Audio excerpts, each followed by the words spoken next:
প্রথম বর্ষে হলে উঠেই গেস্ট রুমে ডাক পড়ল। সিনিয়র ভাইয়েরা চোখে মুখে রাশ ভারে ভাব।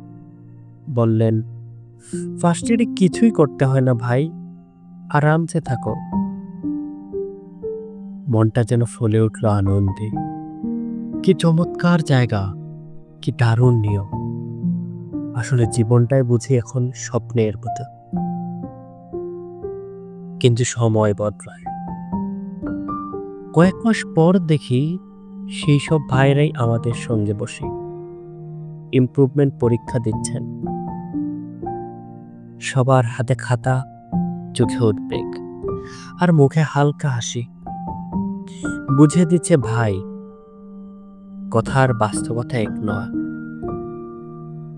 সেই দৃশ্য দেখে হেসেই ফেলেছিলাম।